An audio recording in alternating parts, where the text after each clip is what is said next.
கிறிஸ்து இயேசுவின் இனிய நாமத்திலே உங்கள் அனைவருக்கும் என்னுடைய அன்பான வாழ்த்துக்களையும் வணக்கத்தையும் அறிய தருகிறேன். கர்த்தர் உங்களை ஆசீர்வதிப்பாராக.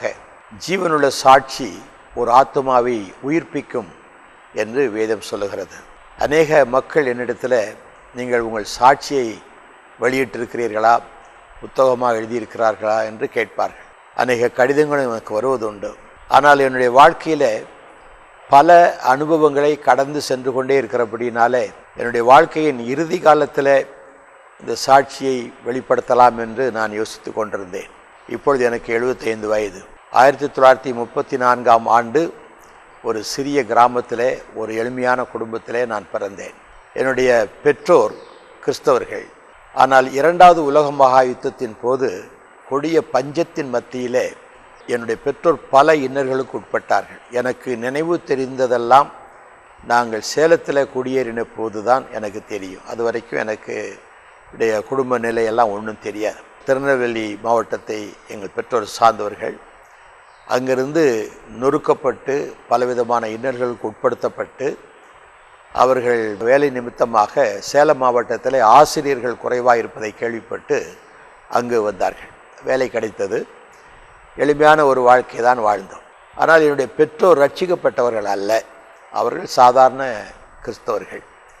என் தகப்பனார் ஒரு பேப்டிஸ்ட் மிஷனரி இடத்துல கிளார்க்காக வேலை செய்தார்.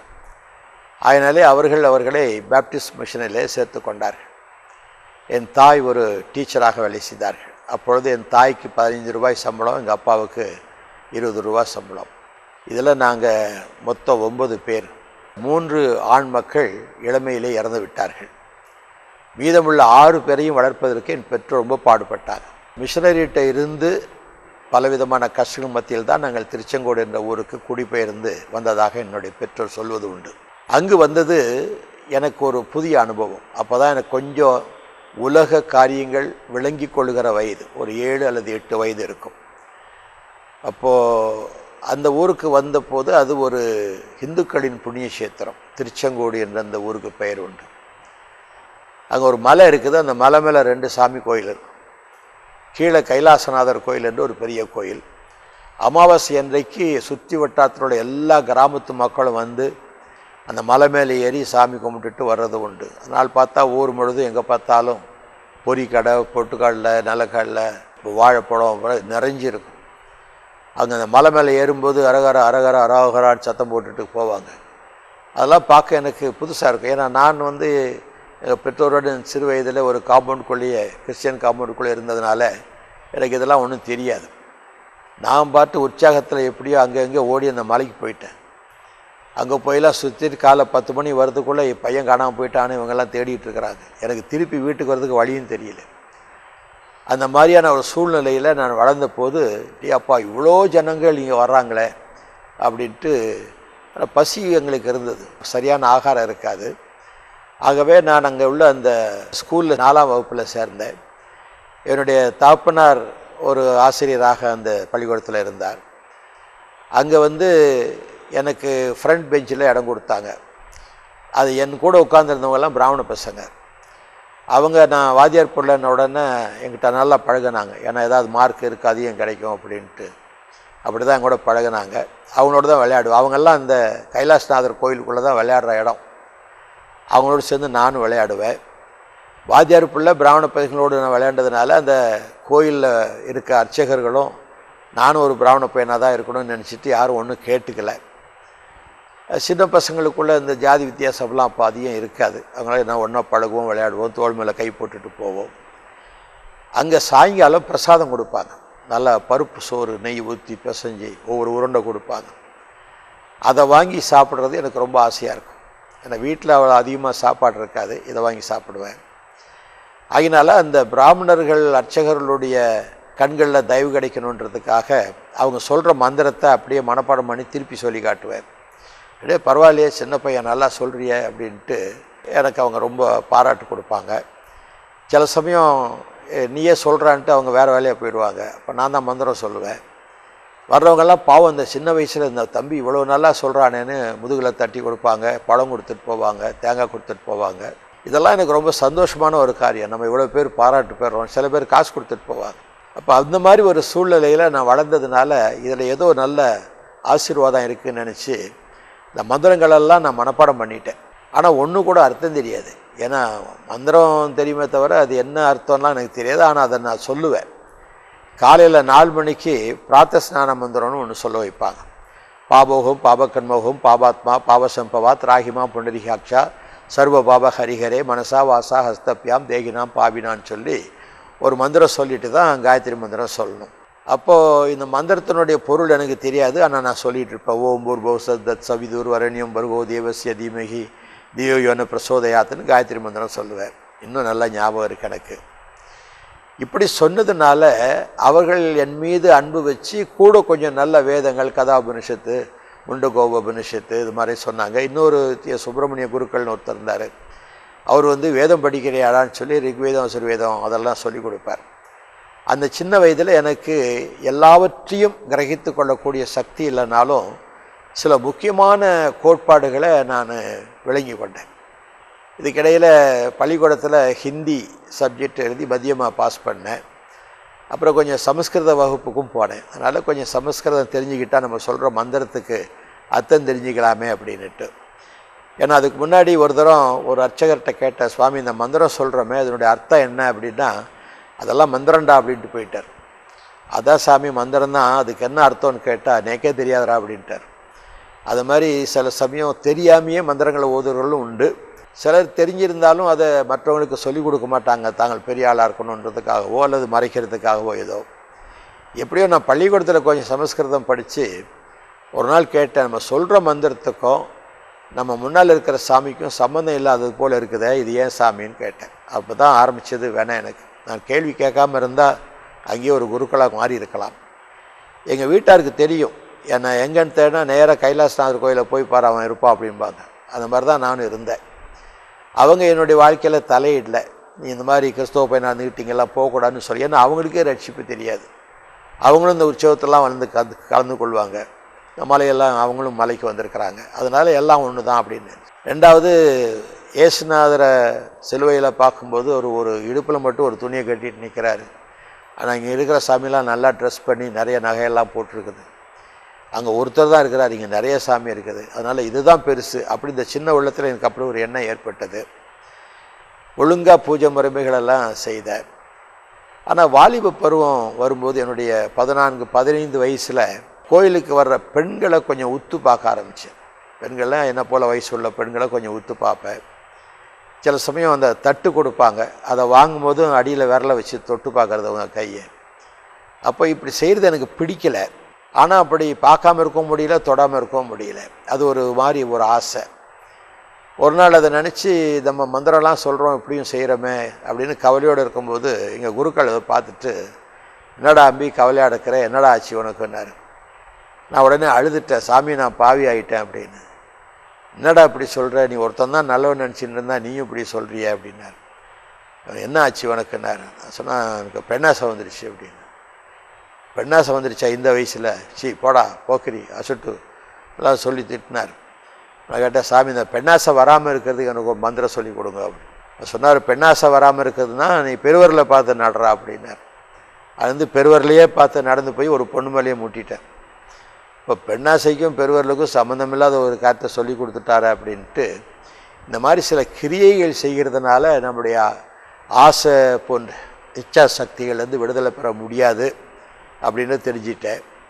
இதுக்கு வழி என்ன? இப்போ கொஞ்சம் வளர வளர பாவம் அதிகமாச்சு.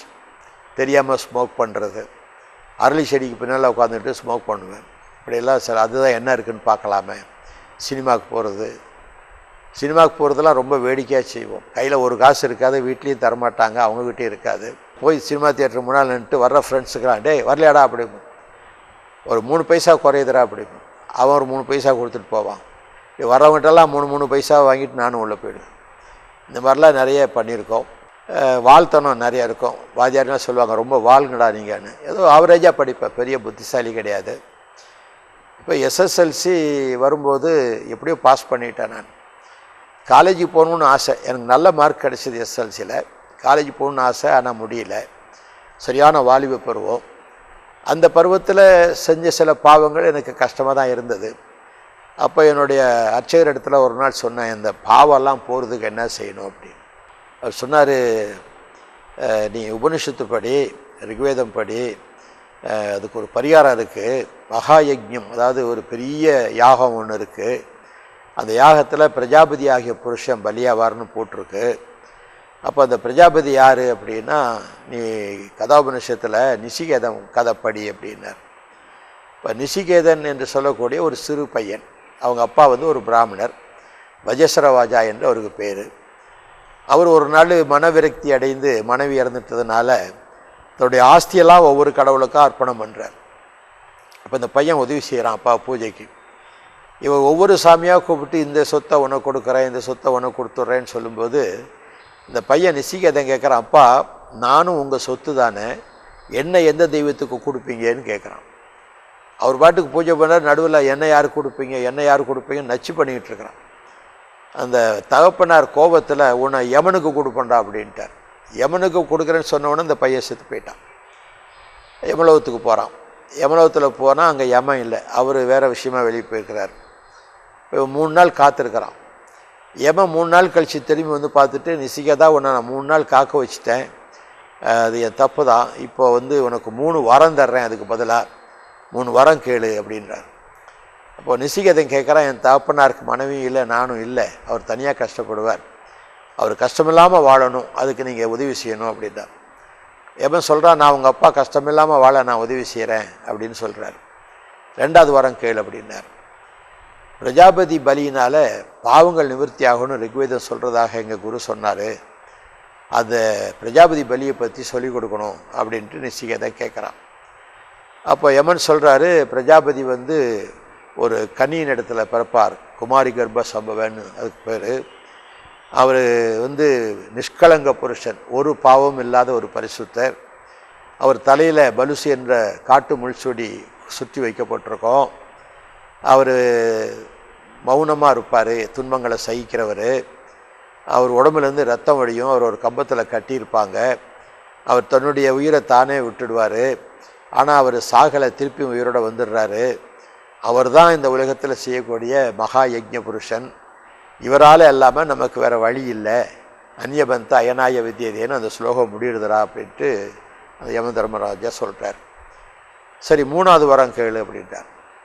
அப்போது நிசிகேதன் சொல்கிறார், ரிக்வேதத்தில் பரலோகத்துக்கு போனால் அங்கே பசி இல்லை, கண்ணீர் இல்லை, துக்கம் இல்லை, எப்போதும் மகிழ்ச்சியாக இருக்கலான்ட்டு சொல்லியிருக்குதே, இந்த பரலோகத்துக்கு போகிற வழி என்ன அப்படின்ட்டு நிசிகேதன் 3வது வரமாக கேட்குறார். இப்போ யமன் சொல்கிறாரு, நிசிகேதா 100 யானை கேளு, 200 பசு கேளு, 1000 ஆடு கேளு, இதெல்லாம் தர்றேன் அப்படின்னார். இல்லை யம தர்மராஜாவே, எனக்கு இந்த கேள்விக்கு பதில் சொல்லுவோம். பொண்ணு தர்றேன், வெள்ளி தர்றேன், நிலம் தர்றேன், வைரங்கள் தர்றேன், அதை கேளுடா அப்படின்னு. அதெல்லாம் வேண்டாம், எனக்கு பரலோகத்துக்கு போகிற வழி சொல்லி கொடுங்கன்றான். கடைசியில் யமன் வேறு வழி இல்லாமல் சொல்கிறாரு, எனக்கே தெரியாத வழியை உனக்கு நான் எப்படி சொல்லிக் கொடுப்பேன் அப்படின்ட்டு சொல்கிறார். இந்த கதையின் முடிவில் பார்த்திங்கன்னா, மரணத்துக்கு பரலோகம் செல்கின்ற வழி தெரியாது, ஆகவே மரிப்பதற்கு முன்பதாகவே அந்த வழியை அறிந்து கொள்ள வேண்டும். இதுதான் அந்த கதையினுடைய சாராம்சம். இப்போ இந்த கதையை நான் படித்த பின்னால், அப்போ இந்த நிலையில் நான் அந்த நிசிகேதன் கதையில் படித்த முறையில் ஒரு தெய்வம் இருக்கிறாரா, அவர் நிஷ்கலங்க புருஷனாக இருக்கணும், ஒரு கன்னியிடத்தில் பிறக்கணும், இப்படிலாம் இருக்கே அப்படின்ட்டு இதை பற்றி கொஞ்சம் ஆராய்ச்சி பண்ணுவேன். கேள்வி கேட்க ஆரம்பித்தேன். நான் செத்து போன பின்னாடி என்ன ஆவேன் அப்படின்னு ஒரு நாள் கேட்டேன். அவர் என் குரு சொன்னார், நீ நல்ல காரியம் செஞ்சுருந்தீங்கன்னா இதோட உனக்கு பிறப்பு இல்லை, பாவம் செஞ்சுருந்தீங்கன்னா மறுபடியும் பிறக்கணுண்டா அப்படின்னா. இப்போ எத்தனை தரம் பிறக்கணுன்னா, அது 7 லோகத்துலேயும் நிறைவேற வரைக்கும் நீ பிறந்துகிட்டே இருக்கணும் அப்படின்னா, அது முடிவே கிடையாது. அப்போ எப்போ தான் எனக்கு முடிவு ஏற்படும்னு கேட்டால் அதுவும் அவர் அது சொல்ல முடியாதரா அப்படின்ட்டார். அப்போது எனக்கு இதை பற்றி ஒரு கஷ்டமாக இருந்தது. ஏன்னா நம்ம எத்தனை தரம் பிறக்கிறது, எத்தனை தரம் சாகிறது, இது என்ன அது அப்படின்னு, இப்படி பலவிதமான கேள்விகள். அதே மாதிரி இன்னொரு கேள்வி எனக்குள்ளே வந்தது. ரிக்வேதத்தை நான் படித்து பார்த்தபோது பிரஜாபதி என்ற வார்த்தை ரிக்வேதத்தில் புருஷா இருக்கு, புருஷ பிரஜாபதின்னு தான் சொல்லுவாங்க அவரை. வேறு இக்காலத்தில் வணங்கக்கூடிய எந்த தெய்வங்களின் பேரும் அங்கே இல்லை. சரஸ்வதின்னு இருக்குது, அது நதின்னு தான் இருக்கே தவிர அது ஒரு கடவுளாக சொல்லப்படலை. அதே மாதிரி கிருஷ்ணன்ற பேர் 5 இடத்துல வருது. 2 இடத்துல நீதிமான் என்று வருது, 2 இடத்துல ரிஷின்னு வருது, ஒரு இடத்துல கருப்பு நிறமான அசுரன் என்று வருது. கடவுளாக சொல்லப்படவில்லை. அப்படி இக்காலத்தில் வணங்கப்படுகிற கடவுள்களுடைய பெயர்கள் ரிக்வேதத்தில் இல்லை. அப்போ நான் கேட்டேன், வேதத்தில் இல்லாத கடவுளை நம்ம ஏன் வணங்கணும் அப்படின்னு ஒரு கேள்வி. இதெல்லாம் அவங்களுக்கு கோபத்தை உண்டாக்கிடுச்சு. கேள்வி கேட்டதுனால, நீ நாஸ்திகனா போடுவிடா அப்படின்ட்டு ஒருத்தர் கோபமாக சொன்னார். நாஸ்திகனா என்ன? கடவுளே இல்லைன்னு சொல்கிறதுனாடா நாஸ்திகன்னார். எனக்கு அப்போ வயசு சரியாக 19 வயசு. அப்போது பெரியார்னு ஒருத்தர் வந்து எங்கள் ஊரில் அந்த கோயிலுக்கு முன்னால் உள்ள மேடையில் பிரசவம் பண்ணார். அவர் இந்த புராண கதைகள்லாம் எடுத்து வச்சுட்டு பிராமணர்கள் இதெல்லாம் பொய் சொல்லி ஏமாத்துறாங்க, அப்படி இப்படி இதெல்லாம் சாமியா அப்படின்னு சொல்லி ரொம்ப பயங்கரமாக பேசினார். அவர் பேச பேச எனக்கு அவர் தான் சாமியாக தெரிஞ்சுது. இவ்வளோ தைரியமாக சொல்கிறார, ஒருத்தரும் எதிர்க்கலையே, இப்போ இவர் சொன்னதான் உண்மையாக இருக்குமோன்ட்டு அவருடைய புத்தகங்கள் வாங்கிறது, அவர் பிரசங்கம் கேட்குறது, இப்படி கொஞ்ச நாள் ஒரு வருஷம் ஓடிச்சு. ஒரு தடவை அவர் ஒரு பெரிய மகாநாடு நடத்தியிருந்தார். அதுக்கு போனேன், நான் போயிருந்தேன். அவர் பேச எந்திரிக்கும் போது மழை வந்தது. ஆண்டவனே இப்போ தான் மழை வேணுமா அப்படின்ட்டார். இது எனக்குள்ள ஒரு ஷாக்கு. அப்போ அவர்கிட்ட கேட்கும்போது, ஆண்டவர் ஒருத்தர் இருக்காருடா, ஆனால் ஒவ்வொருத்தரும் ஒவ்வொரு விதமாக சொல்லிட்டு குழப்பிக்கிட்டு இருக்கானுங்க, மதத்தை வச்சு பழைக்கிறானுங்க, மதம் மூட நம்பிக்கையை கொடுக்குது, அதனால தான் கடவுளே இல்லைன்னு சொல்கிறேன் அப்படின்னார். இந்த விளக்கம் எனக்கு நியாயமாகப்பட்டாலும் இந்த கடவுள் யார் அப்போது எப்படி தேடுறது? 21 வயசு. அப்போ நான் நர்சிங் ட்ரைனிங் படித்தேன், மேல் நர்சிங் ட்ரைனிங், ஸ்கடர் மெமோரியல் ஆஸ்பத்திரி ராணிப்பேட்டையில் நான் படித்தேன். அங்கே சொன்னாங்க, நர்சிங் படித்தா அரபு நாடுகளில் போய் நல்லா சம்பாத்தியம் பண்ணலான்னாங்க. சரி, மனுஷனுக்கு வாழ்க்கைக்கு பணம் தான் தேவைன்னு சொல்லி ரொம்ப நல்லா படித்தேன். 2வது வருஷமும் டிஸ்டிங்ஷன் வாங்கினேன், 3வது வருஷமும் டிஸ்டிங்ஷன் வாங்கினேன். ஆனால் எனக்குள்ளே இருந்த பாவம், நான் அந்த ஆஸ்பத்திரி இருந்த சூழ்நிலை பலவிதமான பாவங்களுக்கு உட்படுத்தினபடினாலே சர்டிஃபிகேட் பெற்றாலும் எனக்கு கான்ட்ராக்ட் சர்டிஃபிகேட் கொடுக்கல. அது நர்சிங் சூப்பர்டென்ட் கொடுக்க மாட்டேன்ட்டார். ஏன்னா அவங்கள நான் எதிர்த்து ஸ்ட்ரைக்கெல்லாம் பண்ணேன். அதனால் எனக்கு கான்ட்ராக்ட் சர்டிஃபிகேட் கொடுக்க மாட்டேன்ட்டாங்க. அப்ளை பண்ணால் கான்ட்ராக்ட் சர்டிஃபிகேட் கேட்குறாங்க. நான் போய் சொன்னால், நீ அட்ரஸ் கொடு, நானே எழுதுகிறேன்பாங்க. அட்ரஸ் கொடுத்துட்டு வந்தால் என்னை பற்றி தவறாக எழுதிடுவாங்க, அந்த வேலை கிடைக்காது. இப்படி பல சான்ஸ்கள் போச்சு. ஆகினால என்னுடைய அக்கா கணவர் ரயில்வே மெயில் சர்வீஸில் ஒரு வேலை வாங்கி கொடுத்தார். எனக்கு கொஞ்சம் ஸ்போர்ட்ஸ் சர்டிஃபிகேட் இருந்ததுனால ஈஸியாக கிடச்சிது. ஷார்ட்டராக, அது ஓடுற ரயிலில் தபால் பிரிச்சுட்டு போகிறது, ஒரு கிளார்க் வேலை. அது எனக்கு ராத்திரி ஒரு ட்ரிப் போயிட்டு வந்தால் 3 நாள் லீவு. எனக்கு ரொம்ப வசதியாக இருந்தது. எங்கள் சின்ன ஊர் சங்ககிரின்ற ஊரில் அப்போ குடியிருந்தோம். அங்கே ஒரு சோடா கடை, அங்கே போய் உக்காந்துக்கிறது, அரட்டை அடிச்சிட்டு இருப்போம், கண்ட காரியத்தை பேசி சிரிச்சிட்டு கிடப்போம்.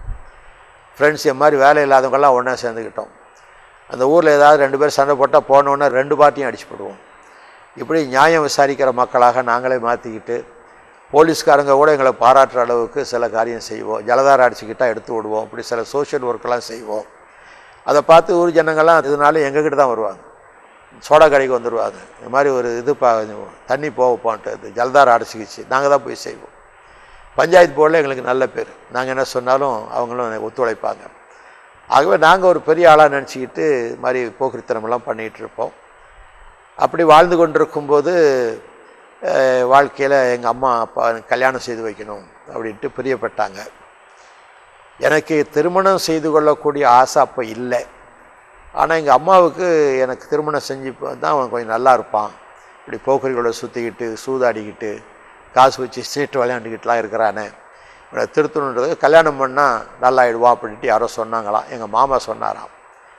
நான் எப்போதுமே அந்த கழகத்தில் இருக்கும்போது கருப்பாக இருக்கிறவங்க சிவப்பாக இருக்கிறவங்கள கட்டணும், பணக்காரங்க ஏழையை கட்டணும், உயர்ந்த ஜாதிக்காரங்க தாழ்ந்த ஜாதிக்காரங்களை கட்டணும், படித்தவங்க படிக்காதவங்களை கட்டணும், அப்போ தான் சமநிலை ஏற்படும்லாம் சொல்லுவேன். எங்கள் மாமா சொல்லுவார், டே நீ வாயில் சொல்லுவேன், உன் வாழ்க்கையில் செய்வியான்னு கேட்பார். நான் தைரியமாக செய்வேன் அப்படின்னு. எங்கள் அம்மா எங்கள் மாமாட்ட உனக்கு ஒரு பொண்ணு பாருங்கன்ட்டாங்க. இவர் ஒரு நாள் சொன்னார், நீ சொன்ன மாதிரியே ஒரு பொண்ணு இருக்குன்னார். என்ன அப்படின்னா, மூத்த பொண்ணு குடும்பத்தில் அவங்க அப்பா லுத்தரன் சபையில் ஒரு போதகராக இருக்கிறாரு, அவங்க அம்மா இறந்துட்டாங்க, இது மூத்த பொண்ணு, இதுக்கு அடுத்த தங்கச்சிக்கு பைத்தியம், அதனால் இந்த பொண்ணை யாரும் கட்ட மாட்டேன்றாங்க, நீ சொல்லுவியா சவாலா, அந்த மாதிரி இந்த பொண்ணுக்கு வாழ்க்கை கொடுப்பியா அப்படின்னு கேட்டார். சரி நான் சவாலை விட்டுட்டோமேன்னு சொல்லி சரி நான் கட்டிக்கிறேன்னு சொல்லிட்டேன். இவர் ஏற்பாடு பண்ணிட்டார். பொண்ணு பார்க்க போனோம். அந்த பொண்ணோட ஃபாதர் என்கிட்ட கேட்டார், உங்களை பார்த்தா இள வயசாக தெரியுதே, உனக்கு என்ன வயசுன்னு கேட்டார். 24 அப்படின்னு. என் பொண்ணுக்கு 29 வயசு, 5 வயசு உங்களோட மூத்து இருக்குது, ஆனால் இது சரிப்படுமா அப்படின்னாரு. நீங்கள் சொன்னால் கட்டிக்கிறேன் அப்படின்னு. அவர் சரி ரொம்ப சந்தோஷமாக, ஏன்னா யாருமே கட்டாத ஒரு பொண்ணு வீட்டை விட்டு போனால் தான் மற்ற இளைஞரை அதுக்கு கீழே உள்ள தம்பி தங்கச்சிகளுக்கு கல்யாணம் ஆகணும். 29 வயசு, எனக்கு 70. இப்போவும் அவங்க தான் என் மனைவி. அவங்கள கல்யாணம் பண்ணேன். ஒரு சவாலுக்காக கல்யாணம் பண்ண தவிர நேசித்து கல்யாணம் பண்ண, ஒரு அன்பாக நடந்தேன்னு, ஒரு நல்ல கணவனாக நான் இல்லை. எப்போதும் அந்த சோடா கடை தான், எப்போதும் வெளியில் தான். சில சமயம் வீட்டுக்கே வரமாட்டேன், வெளியில் தான் படுத்திருப்பேன். ட்ராமா நடத்துவேன். சில நடிகைகள்லாம் கொண்டாந்து நடிக்க வச்சு அவங்களோட உல்லாசமாக இருந்து, இப்படிப்பட்ட தவறான வழிகள். சூதாட்டம் என்னுடைய உடம்புல ஊறி போன ஒன்று. அந்த நிலையில் நான் ஆரம்பத்தில் மெட்ராஸ் ட்ரான்ஸ்ஃபர் வந்தேன். அங்கே வந்தால் குதிரை பந்தயம், பணம் எப்படி குறுக்கோழியில் சந்திப்பேன், என்னென்ன குறுக்கோழி உண்டோ அத்தனை வழிகளையும் நான் பின்பற்றி பார்த்தேன். என்னுடைய திறமை, என்னுடைய நயவஞ்சகமான பேச்சு, இதனாலலாம் முன்னேறிடலான்னு பார்த்தேன். ஒன்றும் நடக்கலை. மனைவிக்கும் எனக்கும் எப்போதும் சண்டை. வீட்டில் பிள்ளைகள் பிறந்தாங்க, அது சரீர சேர்க்கையினால் பிறந்தது. ஆனால் எங்கள் மனம் ஒத்து போகலை. என் மனைவியும் ரொம்ப கோபக்காரி, நானும் கோவப்படுவேன். ஒரு பாத்திரத்தை டங்குன்னு வச்சா நான் 4 பாத்திரத்தை தூக்கி எறிவேன். இந்த மாதிரிலாம் குடும்ப வாழ்க்கை நடந்தது. ஒரு சீர்கெட்ட வாழ்க்கை. அக்கம் பக்கத்துலலாம் கண்டபடி பேசுவாங்க, என்ன குடும்பம் இது அப்படிலாம் சொல்லுவாங்க. என் மனைவி சில சமயம் அழுவா.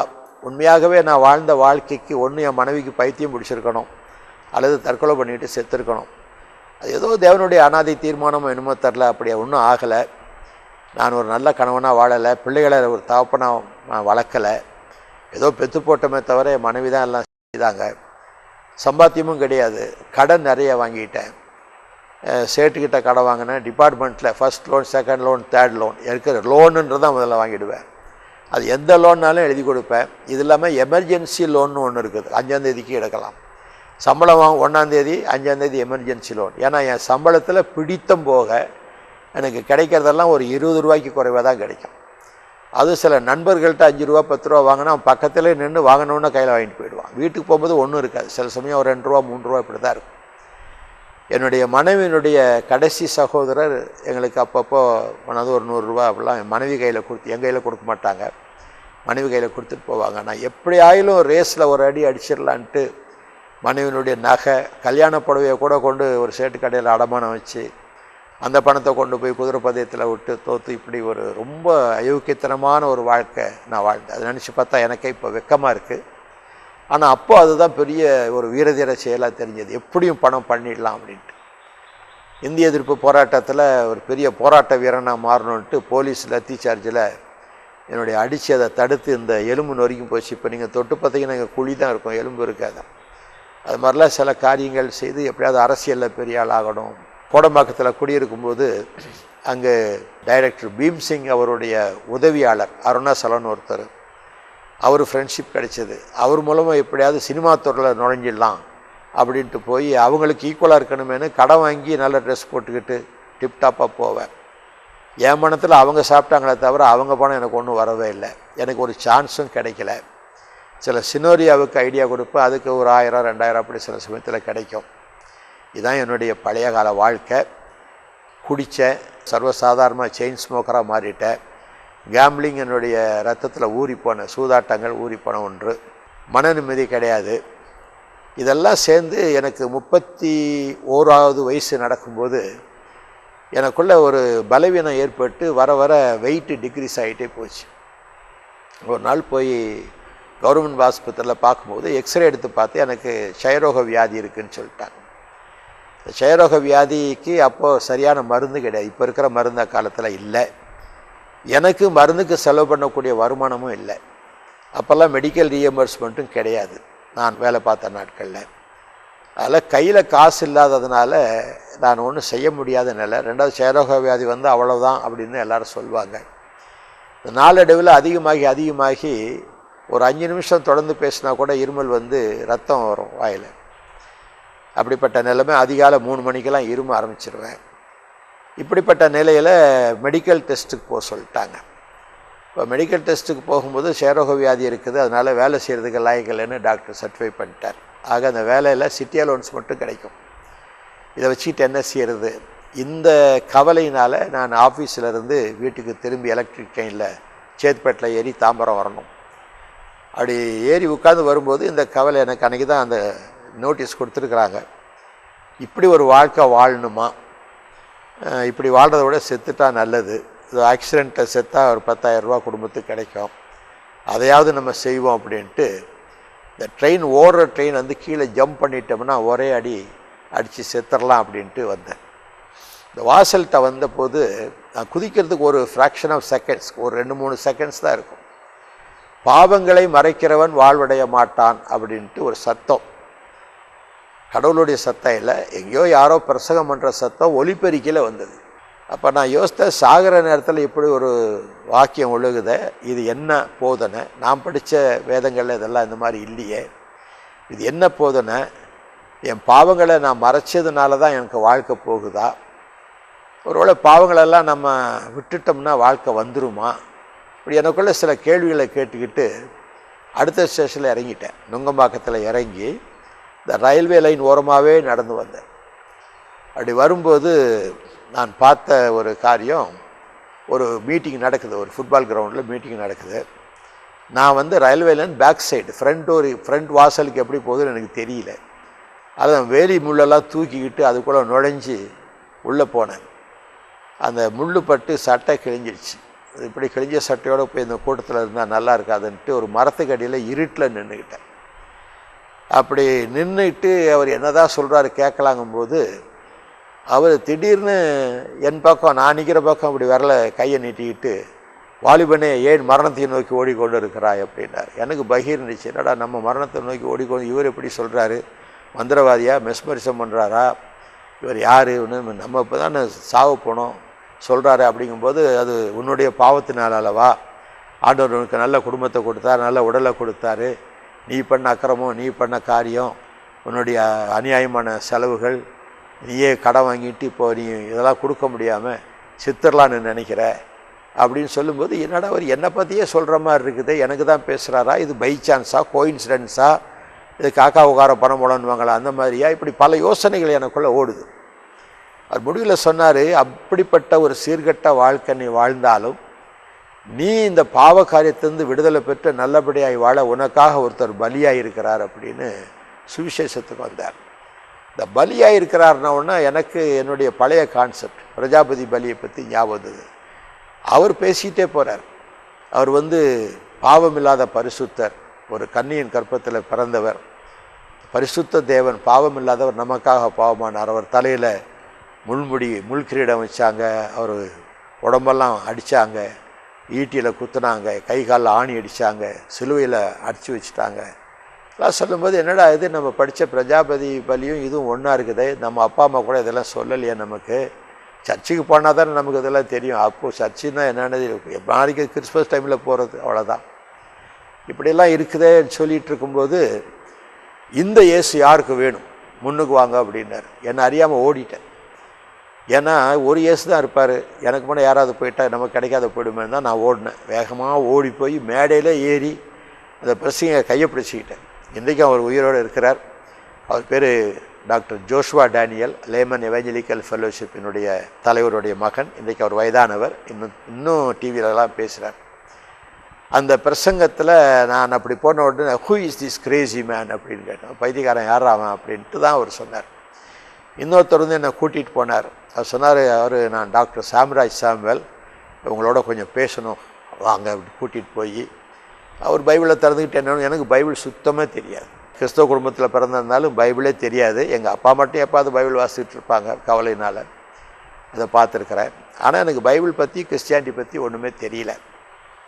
அவர் சொல்கிறாரு, எனக்கு அதெல்லாம் தெரியாதுங்க, எனக்கு தெரிஞ்சதெல்லாம் இந்த ஸ்லோகங்கள் தான் அப்படின்ட்டு, சில சமஸ்கிருத ஸ்லோகங்கள். அவருக்கு அது தெரியல, அவருக்கு இது தெரில, எனக்கு அது தெரில. ரெண்டு பேரும் என்ன பண்ணுறது? கடைசியில் அவர் பைபிளை தூக்கி என் கையில் கொடுத்துட்டார். இந்த பைபிளை எடுத்துகிட்டு போங்க, எத்தனையோ வேதம் படிச்சிருக்கேன்னு சொல்கிறீங்களா, இதையும் படிங்க, உங்களுக்கு திருப்தி இருந்தால் இங்கே வாங்க, இல்லைன்னா வரவானா அப்படின்ட்டார். திருப்தி இல்லைன்னா இந்த பைபிளை என்ன பண்ணுறதுன்னு கேட்டேன். என்ன நாள் மணிக்கங்கன்னு எந்திரிச்சு போயிட்டார். அவருக்கு கோபம் என் மேலே, நம்ம சொல்கிறது கேட்கலையே அப்படின்ட்டு. அவர் நல்ல வேலைக்கு என்ன இப்போவே கிறிஸ்தவன் ஆகுன்னு சொல்லலை, நீ கிறிஸ்தவன் ஆனாதான் இல்லைன்னா நரகத்துக்கு போவேன்னு சொல்லலை. அவர் பேச ஆரம்பித்ததே நாங்கள் இது மாதிரி ஆர்குமெண்ட்டில் இறங்கிட்டோம். பைபிளை கொடுத்துட்டு போயிட்டார்.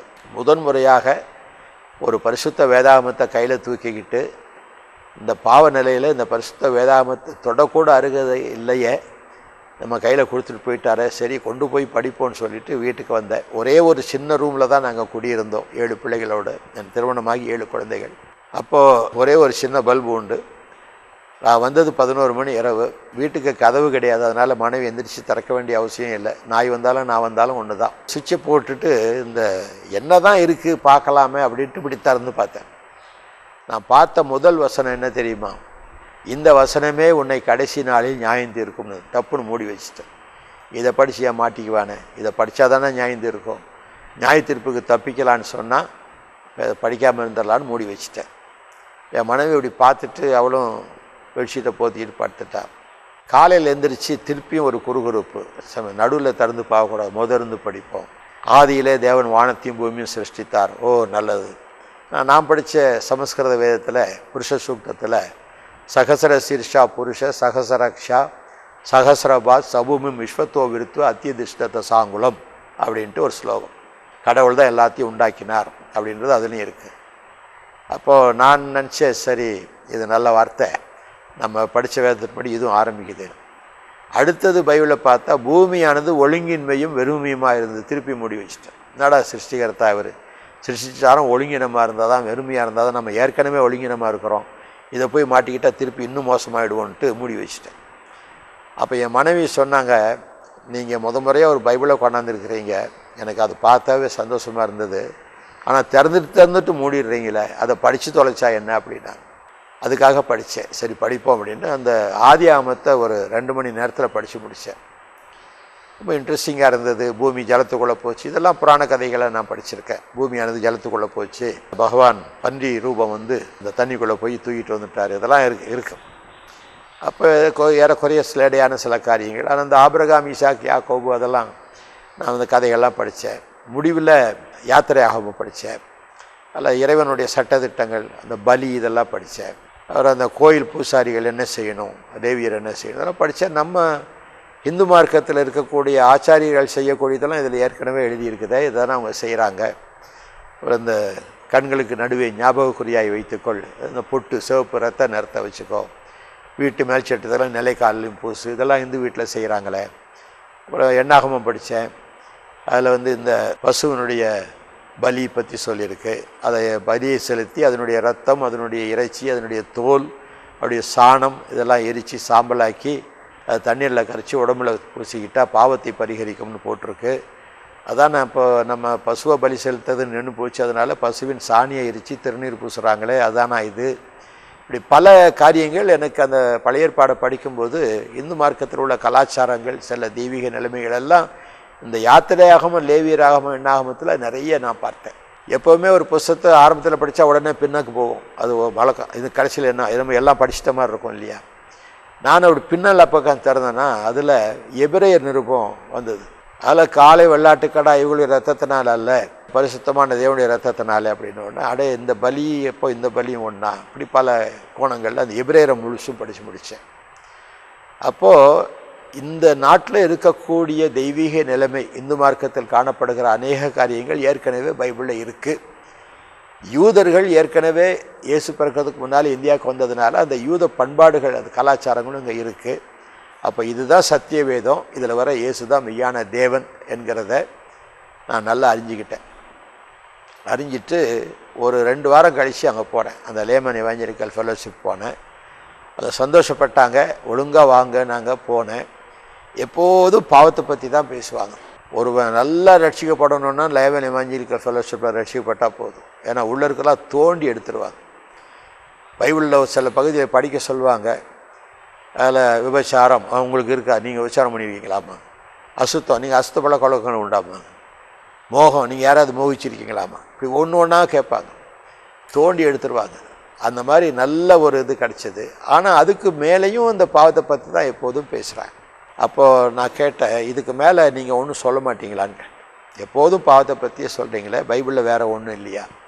இல்லை நீங்கள் ஒரு 5 வருஷமாவது இதில் நல்லா பாவத்தை பற்றி உணரணும்னு. 5 வருஷம் உணர்ந்துக்கிட்டு இருக்கிறதுக்கு நாள் இல்லையே. நான் ஜெயரோக வியாதியில் இருக்கேன், வேலை இல்லை, கஷ்டப்படுத்த குடும்பம், எங்கள் பிரதர் இன்லா கொடுத்த பணத்தில் தான் நாங்கள் பொழைச்சிட்ருக்குறோம். இப்படிப்பட்ட நிலையில் என்ன செய்கிறதுன்னு ஒரு நாள் வீட்டில் எனக்கு ஜெபம் பண்ண தெரியாது, இயேசுவேன்னு அழுவேன், அதுதான் தெரியும், எனக்கு ஜெபமே பண்ண தெரியாது. என் மனைவி கூட சேர்ந்து அழுவாங்க. இப்படி திடீர்னு ஒரு சேஞ்ச் ஆச்சு எப்படின்னு ஒரு நாள் கேட்டாங்க. எங்கள் மனைவி பயந்துட்டாங்க. நான் ஒரே நாளில் எல்லாத்தையும் விட்டுட்டு கோவப்படுறது, ஸ்மோக் பண்ணுறது, ஃப்ரெண்ட்ஸ் கூட போகிறது எல்லாம் நிறுத்திட்ட பாருங்க. அவளுக்கு கலை எது புத்தி மாறாட்டம் ஆகிப்போச்சுன்ட்டு அவங்க அப்பாவுக்கு தந்தி கொடுத்துட்டான். நான் ரூமில் உள்ள உட்காந்து ஜெபம் பண்ணிகிட்ருக்கிறேன். காலையில் அவர் வந்து ஜன்னல் வழியாக பார்த்துட்டு இப்படி நின்னார். இப்படி பார்த்தேன், என்ன மாமான்னு, நல்லா இருக்கீங்களா அப்படின்னார். இவ்வளோ நாள் கேட்டிருந்து இப்போ தான் நல்லா இருக்கேன், உங்களை வாங்கன்னு கூப்பிட்டு சாட்சியெல்லாம் சொன்னேன். அவருக்கு ரொம்ப திகைப்பு. நான் சொன்னேன், மாமா நீங்கள் ஒரு பாஸ்டராக இருந்தீங்க, என்னைக்காவது என் பாவத்தை கண்டித்து சொல்லி நான் மனதிரும்புவதை பற்றி ஒரு நாளும் சொல்லலையே மாமா அப்படின்னு. நாங்கள் பிரசங்கம் பண்ணுறோமேன்னாரு. அந்த பிரசங்கம் ஏதோ ஒரு போச்சு, ஒரு 15 நிமிஷம் சொல்கிறீங்க, ஏற்கனவே ப்ரிப்பேர் பண்ண பிரசங்கத்தை நீங்கள் திருப்பி சொல்கிறீங்க. இந்த மாதிரி உள்ளத்தை ஊடுருவி சொல்லும்படியான வார்த்தையை ஒரு மனுஷன் சொன்னார். அப்படி அவர் சபை தலைவராக இருந்ததுனால இதெல்லாம் அது வேறு ஒரு குரூப்பு அப்படி இப்படி எனக்கு ஒரே கன்ஃபியூஷன், கிறிஸ்டியன்ஸில் இத்தனை குரூப் இருக்கா அப்படின்னு. அதனால் ஆண்டவரே எனக்கு சரியான வழியை காட்டும் அப்படின்னு ஜெபம் பண்ணேன். அன்றைக்கி சாயங்காலம் நான் போகும்போது பிரியதாஸ் அப்படின்ட்டு ஒரு சத்தம் என் காதில் விழுந்தது. ஒருவேளை என்ன தான் ஆண்டவர் பிரியதாசன் சொல்கிறாரா அப்படின்னு நினச்சிட்டு போய் ரயில்வே பிளாட்ஃபாரத்தில் போகும்போது பல்லாவரத்தில் ஒரு பிரதர் முன்னால் வந்தார். அவர் கிட்டத்தில் நெருங்கினோடனே நான் அவரை பார்த்து நீங்கள் பிரியதாஸா அப்படின்னு. அவருக்கு ஷாக் ஆகிடுச்சு. நீங்கள் யார், என் பேர் உங்களுக்கு எப்படி தெரியும் அப்படின்னார். ஓ நீங்கள் தான் பிரியதாஸா அப்படின்னு. என்ன பதில் சொல்லிங்க, பிரியதாசன் கேட்டுட்டு நீங்கள் தான் பிரியதாசான்னு, என்ன நீங்கள் யாருன்னு அப்படின்னு சொன்னார். நான் அந்த மாதிரி நான் இப்படி இதெல்லாம் இருந்தேன் அப்படின்னா அவர் வீட்டுக்கே கூட்டிகிட்டு போயிட்டார். அவர் ஒரு நல்ல பிலீவர். அவர் இன்றைக்கி அவருக்கு டாக்டர் ஜான் பால்னு பேர். அவர் தான் நான் கர்த்தருடைய ஆழ்ந்த சத்தியத்துக்குள்ள வழி நடத்தின சகோதரர். அப்போ அப்போஸ்தலிக் கிறிஸ்டியன் ஃபெய்த் அசம்பிளி ஒன்று தாம்பரத்தில் இருந்தது, அதுக்கு வர சொன்னார். அங்கே போனேன். அங்கே ஞானசாந்தத்தை பற்றி சொன்னாங்க. நான் என் மனைவி என்னுடைய மாறுதலை பார்த்து அவங்க இது எப்படி இந்த மாறுதல் ஏற்பட்டதுங்கும் போது என் பாவத்தெல்லாம் நான் அறிக்கை செய்தேன். என் மனைவிட்ட நான் மன்னிப்பு கூட கேட்டேன். கையை பிடிச்சிட்டு சொல்லியிருக்கிறேன், இது உன் காலாக நினச்சிக்கோ, நான் உனக்கு நல்ல கணவனாக வாழலை, இனிமேல் நான் நல்ல கணவனாக வாழ்வேன் அப்படின்னு பிள்ளைகளுக்கிட்டையும் அதே மாதிரி மன்னிப்பு கேட்டேன். இப்படி யாராருக்கு நான் துரோகம் செஞ்சனோ அவங்கள பார்க்கும்போதெல்லாம் மன்னிப்பு கேட்டேன். சிலருக்கு கடித முறை எழுதி போட்டேன். அப்புறம் ரயில்வேயில் நிறைய டிக்கெட் வாங்காமல் போயிருக்கேன், அதெல்லாம் கணக்கு போட்டு அந்த பணத்தை கொண்டு போய் கட்டினேன். அவர் கேட்டார், ஏன் இப்படி செய்கிறீங்க, இப்படி கட்டுறீங்கன்னா, இப்போ தான் நான் உண்மையான மனுஷனாக மாறி இருக்கிறேன், இயேசு கிறிஸ்து என்னை மாற்றிருக்கிறார். இப்படி எல்லோரும் இயேசு திட்டம் டிடிஆரே தேவையில்லை அப்படின்னாரு. அந்த மாதிரியெல்லாம் நிறைய காரியங்கள் நடந்தது. மனசில் ஒரு சந்தோஷம், பாவங்கள் மன்னிக்கப்பட்ட ஒரு சந்தோஷம் இருந்தது. ஆனால் வியாதி போல, வறுமை போல, உடனே எல்லாம் நல்லா இல்லை. ஞானஸ்தானம் எடுத்தோம். பாஸ்டர் வீட்டில் எப்போதும் ஞாயிற்றுக்கிழமை சபை முடிஞ்ச உடனே சாப்பாடு கொடுப்பாங்க. அந்த ஒரு நேரம் சாப்பாடு எங்களுக்கு 2 நாளைக்கு வயிற்றில் தாகும், அப்படி சாப்பிடுவோம். அப்போ பிரியதாஸ் சகோதரனும் கொஞ்சம் உதவிகள் செய்ய ஆரம்பித்தார். பிலீவர்ஸ் கொஞ்சம் உதவி செய்தாங்க. இப்படிப்பட்ட பல விசுவாசிகள் மூலமாக எங்கள் குடும்பம் தாங்கப்பட்டது. இப்போ பிரதர் கிளாடி ஈஸ்வர்ராஜ், அவர் எனக்கு ஒரு முன்னோடி, என்னை விட இளைஞர், ஆனால் எனக்கு அவர் முன்னோடியாக இருந்தார். டாக்டர் ஜான் பால் அவர்கள் எனக்கு உதவியாக இருந்தாங்க. வண்டலூரில் சபை வச்சுருக்கிற, கல்வாரி சபை வச்சுருக்கிற பாஸ்டர் ராஜன் அவர்கள் எனக்கு ரொம்ப உதவியாக இருந்தாங்க. அவங்க சைக்கிளையே எனக்கு கொடுப்பாங்க போகிறதுக்கு வரதுக்கு. அவங்க வீட்டில் அவங்க அம்மா என்னை ரொம்ப நல்லா கவனிப்பாங்க. இப்படி விசுவாசிகளால் ஆதரிக்கப்பட்டோமே என்று எங்கள் உறவினர்களாக நாங்கள் ஆதரிக்கப்படவே இல்லை. ஒரு தடவை கையில் காசு இல்லைன்னு எங்கள் மூத்த அண்ணனுக்கு கடிதம் எழுதினேன், எனக்கு ஒரு 30 ரூபா அனுப்புங்கன்னு. என் தம்பி செத்து போயிட்டான்னு எழுதிட்டார். அது மாதிரி எங்கள் வீட்டில் யாரும் உதவியில்லை, எங்கள் மனைவி சைட்லேயும் அதிகமான உதவி இல்லை. அப்படிப்பட்ட வாழ்க்கை வாழ்ந்து கொண்ட நேரத்தில் கிறிஸ்து என்னை சந்தித்ததுனால கிறிஸ்துவனுடைய அன்பு எனக்குள்ளே இருந்தது. கிறிஸ்தவர்கள் விசுவாசிகள் எனக்கு அன்பு பாராட்டினாங்க. அதுக்கு பிற்பாடு கொஞ்சம் கொஞ்சமாக என் வாழ்க்கையில் ஒரு முன்னேற்ற கருத்துக்கள் வரணும்னு நிறைய புஸ்தகம் கொடுப்பார். டாக்டர் ஜான் பால் நிறைய புஸ்தகம் கொடுத்து அதை படிங்க படிங்க படிங்க. இப்போ டாக்டர் ரேவன்ஹென் எழுதின ஒய் ரிவைவல் டாரிஸ், எழுப்புதல் ஏன் தாமதிக்கிறது என்ற புஸ்தகத்தில் கிறிஸ்தவங்க தான் அதுக்கு மூல காரணன்றதை ரொம்ப விளக்கியிருந்தார். அப்போ நான் ஒரு தீர்மானம் செய்தேன், மற்றவர்களுக்கு இடரெலாம் இருக்கக்கூடாது, பைபிள் உள்ளதை அப்படியே கடைப்பிடிக்கணும், உள்ளதை உள்ளதென்று இல்லதை இல்லதென்று சொல்லணும். அப்படி வாழ்க்கையை, கிறிஸ்தவ வாழ்க்கையை பண்படுத்தி கொள்ள ஆரம்பித்தேன். நாளடைவில் எனக்கு பாஸ்டர் பாஸ்கர் தாசன் என்பவருடைய ஒரு அறிமுகம் கிடைச்சிது. அவருடைய பிரசங்கங்கள் ஒவ்வொன்றும் மணியான பிரசங்கம், ஒவ்வொன்றும் ஒரு சாட்டை அடினே சொல்லலாம்.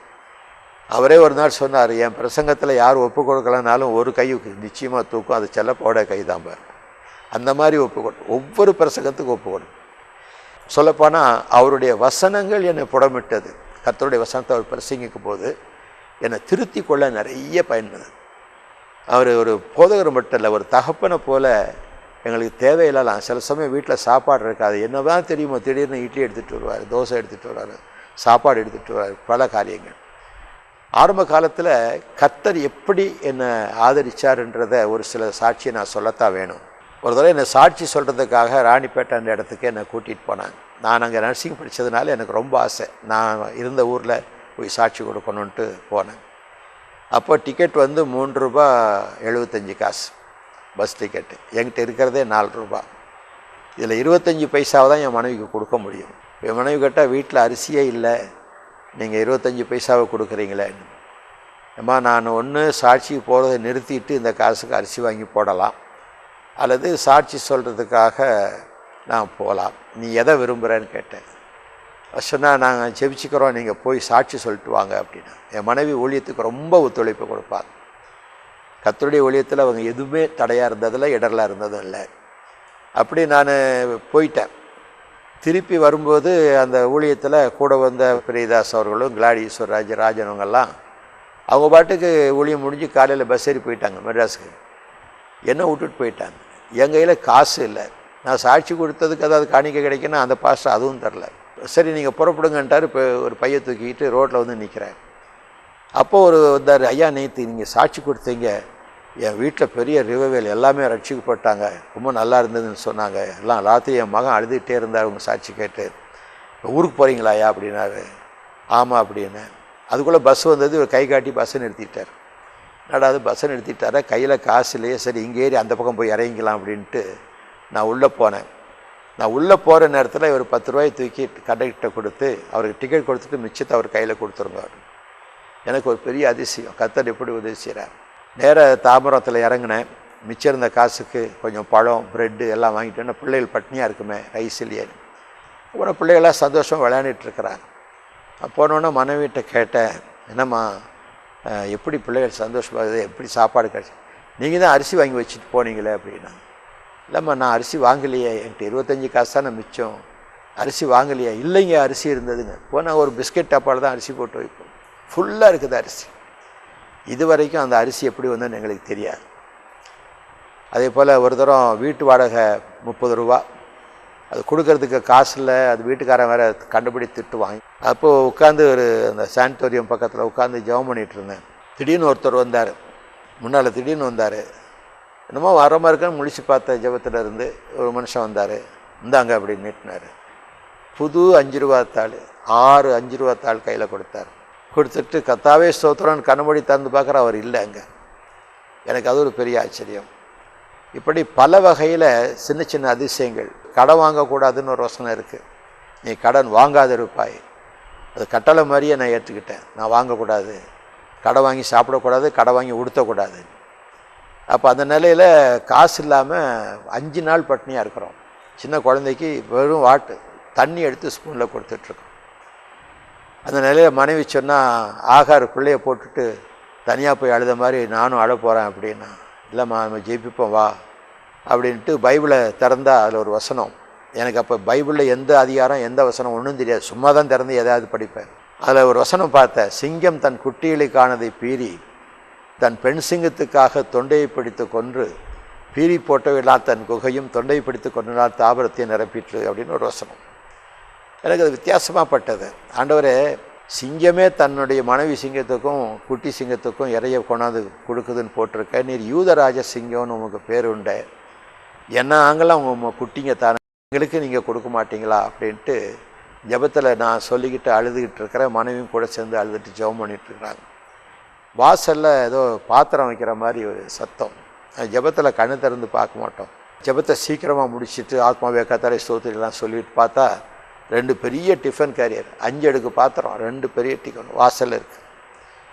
ஓடி போய் பார்த்தா தெருவில் ஒருத்தர் ராத்திரி 11 மணிக்கு ஒரு வெறிச்சோடி கிடக்கு, ஒரு மனுஷன் ஜனமாட்ட. யார் இதை கொண்டாந்து வச்சா? தொட்டு பார்த்தா சூடாக இருக்குது, தூக்கிட்டு உள்ள கொண்டாந்த. யார் வச்சா? யார் சொன்னால் பாருங்க, 5 நாளாக பட்டினியாக இருக்குது பிள்ளைங்க, இப்போ யார் வச்சாரெலாம் கேள்வியில் சாப்பிடணும் முதல்ல அப்படின்ட்டு பிள்ளையெல்லாம் எழுப்பி ஒரு 5 நிமிஷத்தில் எல்லாம் சாப்பிட்டு முடிச்சுட்டு தான் அப்போ யார் வச்சுருப்பா? திருப்பி ஒரு யோசனை, ஒருவேளை தூதர்கள் கொண்டாந்து வச்சுருப்பாங்களோ அப்படின்னு. சரி, தூதர்கள் வச்சுருந்தா எடுக்க வருவாங்க பாத்திரத்தை, அப்போ தூதர்களை பார்த்துடலான்ட்டு நானும் என் மனைவி நேரு உட்காந்து நடுவில் பாத்திரத்தை வச்சுட்டு உட்காந்துருக்கோம், தூதர்கள் வருவாங்கன்னு. தூதர் வரல, தூக்கம் வந்தது, நல்லா சாப்பிட்ட களைப்பில் தூங்கிட்டோம். காலை 8 மணிக்கு 2 பிரதர் வந்தாங்க. ஒரு பிரதர் எனக்கு தெரியும், ஒருத்தர் தெரியாது. அவர் வந்தோடனே, பிரதர் பாத்திரத்தை எடுத்துகிட்டு போகலான்னு வந்தோம் அப்படின்னார். நீங்கள் தான் வச்சிங்களான்னு? ஆமாம், நாங்கள் தான் வச்சேன். என்ன பிரதர் அந்த நேரத்தில் கொண்டாந்து வச்சிங்க? இல்லை, இந்த பிரதர் வீட்டில் ஒரு என்கேஜ்மெண்ட்டு, அதுக்காக சாப்பாடெலாம் ரெடி பண்ணாங்க. ஆனால் அவங்க என்கேஜ்மெண்ட் கேன்சல்னு தந்தி வந்துடுச்சு. இவ்வளோ சாப்பாடு வீணாக போகுதுன்னு யோசித்தோம். அப்போ உங்கள் குடும்பத்தை பற்றி சொன்னேன், அவங்களுக்கு கொடுக்கலான்னு சொன்னார். அதான் 2 டிஃபன் கடையில் எடுத்துகிட்டு வந்து வச்சோம் அப்படின்ட்டு அதை வாங்கிட்டு போயிட்டாங்க. நாங்கள் சைக்கிளில் உடனே போயிட்டோம். அப்போ நான் வெளியில் பார்த்தா யாரையும் காணுமே, நாங்கள் சைக்கிளில் போயிட்டோம். அப்போ என் மனைவி கேட்டா, சரி நேற்று ராத்திரி சாப்பாடுக்கு ஒரு ஃபங்க்ஷனாக கத்தர் கேன்சல் பண்ணிட்டார், இனிமேல் ஒவ்வொரு நேரம் சாப்பாட்டுக்கும் ஏதாவது ஒரு ஃபங்க்ஷன் கேன்சல் ஆகுமா அப்படின்னு கேட்டார். நான் சொன்னம்மா, கடன் வாங்காமல் இருக்கிறதுல ஒரு டெஸ்ட்டில் பாஸ் பண்ணிட்டோம், இனி நம்முடைய வாழ்க்கையில் பசியே இருக்காது, அதை பற்றி நீ கவலையே படாத, நம்ம ஜெயிச்சிட்டோமா அப்படி. கத்தருக்கு மகிமையாக சொல்லணுன்னா, அந்த நாள்லேருந்து இந்த நாள் வரைக்கும் நான் கடன் வாங்கினதும் இல்லை, பசியாக இருந்ததும் இல்லை. என்கிட்ட பேங்க்கில் பணமும் கிடையாது. கிடைக்கிற காணிக்க குடும்ப செலவுக்கு கொஞ்சம், ஊழியத்துக்கு மிச்சம், இப்படி தான் செலவு பண்ணி தவிர ஸ்டாக் பண்ணதில்லை. சொந்த வீடு கிடையாது, இன்றைக்கும் வாடகை வீட்டில் தான் இருக்கிறேன். தேவனுக்கு முன்பாக மனசாட்சியில் உண்மையாக இருக்கணும்னு பிரியப்படுறேன். அநேகர் என்ன குறை சொல்லியிருக்கிறாங்க, இல்லாத பொல்லாததெல்லாம் பழித்து சொல்லியிருக்கிறாங்க. அதை தாங்கக்கூடிய உள்ளத்தை கத்தர் கொடுத்தார். எங்கள் வாழ்க்கையை நான் சீர்படுத்த ஆரம்பித்தேன்.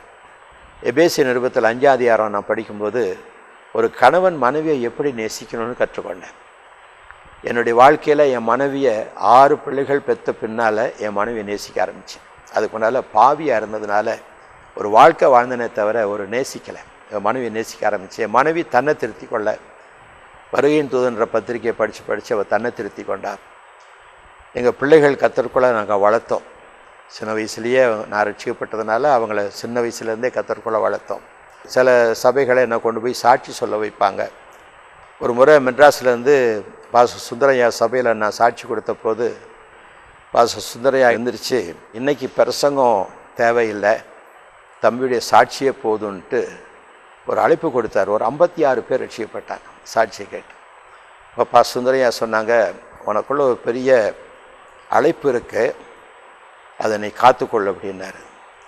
அப்போ நான் ஊழியம் செய்யட்டுமையான்னு கேட்டேன். முழங்கால காட்டு அப்படின்னார். என்னடா ஊழியம் செய்யலான்னு கேட்டால் முழங்கால காட்ட சொல்கிறாரு அப்படின்ட்டு பேண்ட்டு போட்டுருவேன். பேண்ட்டை சுருட்டி முழங்கால காமிச்சேன். குனிஞ்சு பார்த்துட்டு லாய்க்கலன்ட்டேன்.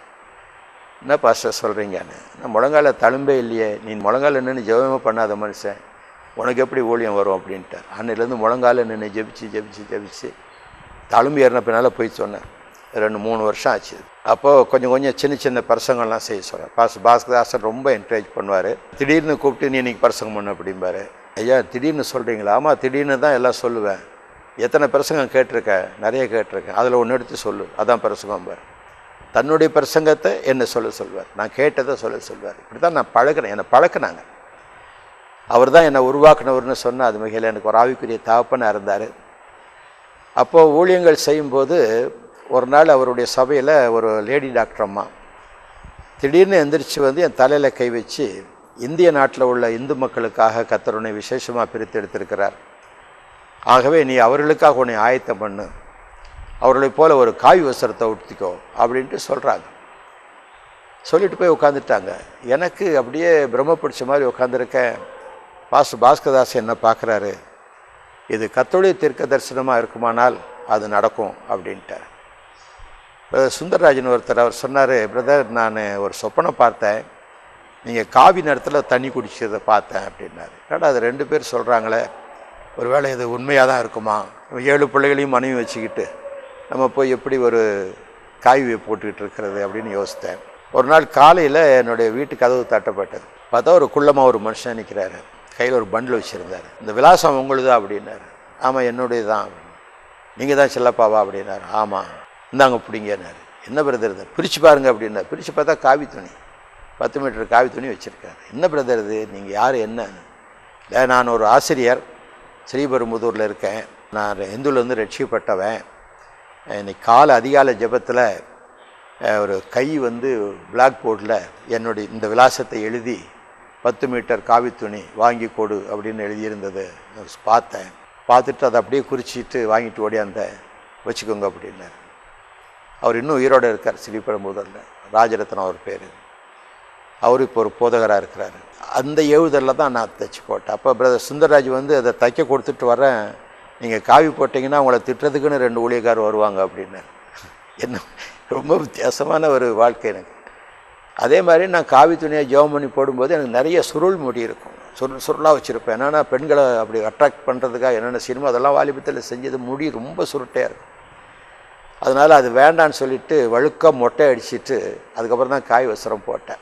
இந்த 2 பாஸ்டர் அங்கே பெண்டிகாஸ்ட் பாஸ்டர் கண்டபடி பேசுகிறாங்க, பிசாசு உங்களை வழி நடத்திடுச்சு, பிசாசுக்கு இடம் கொடுத்துட்டீங்க அப்படி இப்படின்னு. நான் அமைதியாக கேட்டுட்டு கடைசியில் சொன்னேன், எனக்குள்ளும் தேவனுடைய ஆவியானவர் இருக்கிறார், எனக்காக நீங்கள் ஜெபம் பண்ணுங்க அப்படின்னு சொல்லி அனுப்பிச்சிட்டு பாசுதாஸ்கிட்ட போனேன். நான் அன்றைக்கி சொன்னேன்ல, இது கர்த்தருடைய காரியமாக நான் நடக்கும்னு சொன்னேன், அது நடந்துருச்சு.